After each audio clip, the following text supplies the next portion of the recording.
Bienvenue sur la chaîne d'Abana Jones, et pour ce troisième épisode, nous allons parler d'Apple et comment Steve Jobs a utilisé le diagnostic stratégique à son retour dans les années 90.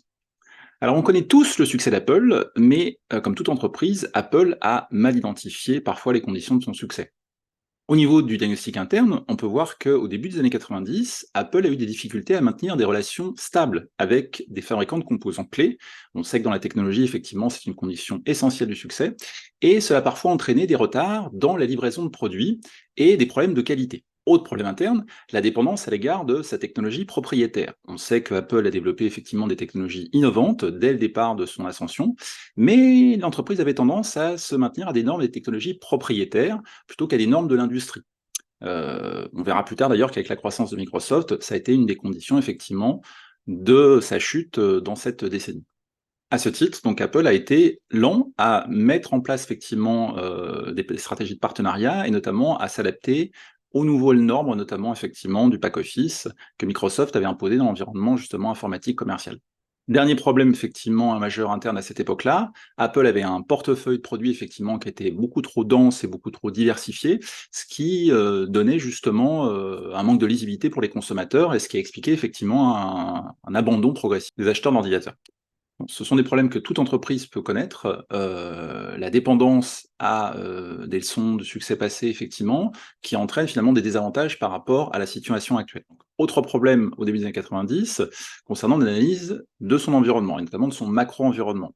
On peut identifier effectivement, 3 erreurs majeures d'Apple à ce moment-là.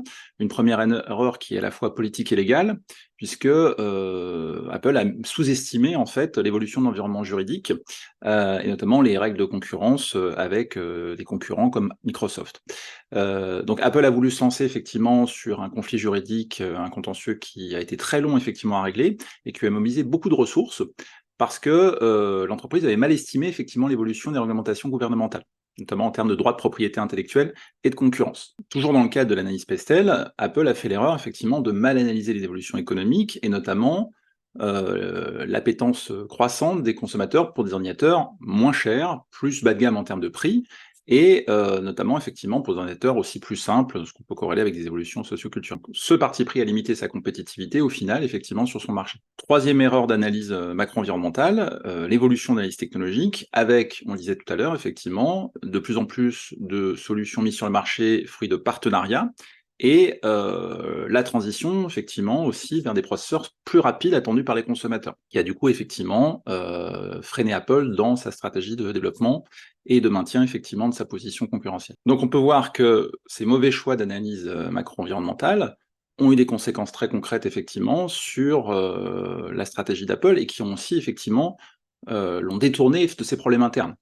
Problème de la stratégique, effectivement, de des fois trop se focaliser sur un aspect de problème, ici externe, effectivement, et pas assez sur une diagnostic interne. Donc toujours sur les erreurs d'analyse de l'environnement, ici le micro-environnement, Apple a mésestimé effectivement l'arrivée de Microsoft sur son terrain de jeu, sachant que Microsoft était au début un partenaire d'Apple sur le software pendant que effectivement Apple se développait sur le hardware, mais n'a pas vu effectivement la stratégie Microsoft qui concernait à faire pression, à endiguer entre guillemets les fabricants d'ordinateurs pour imposer son propre standard en quelque sorte. Donc Apple a sous-estimé effectivement la menace que représentait Microsoft pour son système d'exploitation macOS. Et justement, Microsoft a poussé effectivement à accompagner l'émergence d'un tas de constructeurs d'ordinateurs avec ses propres standards, qui ont contribué effectivement à faire baisser les prix. Or, les clients, effectivement, ont été, demandeurs de plus en plus, effectivement, de ces ordinateurs-là à bas coût et Apple a mésestimé, effectivement, cette intensité concurrentielle provenant de la clientèle et provenant d'une concurrence plus exacerbée. Contrairement à Microsoft qui accordait des licences plutôt bon marché, effectivement, à de nombreux fabricants, Apple avait une politique de licence limitée pour son système d'exploitation OS. Donc Apple n'a pas vu effectivement le débordement de Microsoft sur son marché des ordinateurs. Et c'est ce qui a permis à Microsoft de dominer le marché du PC, alors qu'ils étaient un fabricant de software. D'où l'importance de toujours bien analyser dans son micro-environnement l'ensemble des différents acteurs, que ce soit fabricants, fournisseurs et distributeurs, que ce soit aussi effectivement producteurs et consommateurs, mais également effectivement des partenaires potentiels qui peuvent se transformer, comme Microsoft l'a fait, en concurrents. Autre problème à ce moment-là, effectivement, la faiblesse de distribution d'Apple. Apple avait fait le choix d'une distribution effectivement indirecte et d'un réseau de distribution partenaire.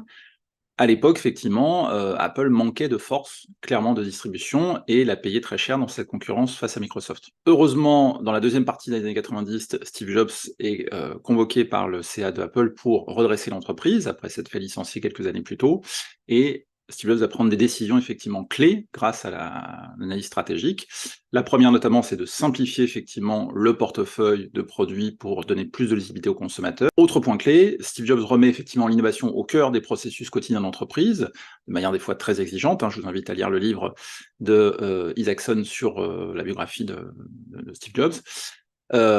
Mais effectivement, ça a été très efficace en termes de management parce que, au jour le jour, en termes de design comme d'innovation technologique, effectivement, Apple a réinventé effectivement complètement le marché des devices de manière générale, que ce soit les ordinateurs et puis plus tard les iPods, les iPhones et les iWatch. Troisième point clé, c'est l'interface utilisateur, qui était un des points forts d'Apple au début de son existence, mais qui ensuite effectivement s'était un petit peu perdu. Il y avait notamment l'échec du Newton, qui était un assistant personnel effectivement, qui était très compliqué en termes d'interface. Et donc Apple, avec Steve Jobs et ensuite Jonathan Ives, qui était designer en chef d'Apple, ont remis effectivement cette excellence de l'interface utilisateur, à la fois créative et facile à utiliser, au centre effectivement de tous les produits Apple, ce qui s'est traduit sur tout un ensemble effectivement de lignes de produits qui ont été des best-sellers. Voilà, c'est tout pour aujourd'hui. J'espère que cette vidéo vous a plu. N'hésitez pas à vous abonner et à liker, et à très bientôt sur la chaîne d'Indiana Jones. Bonne semaine à vous.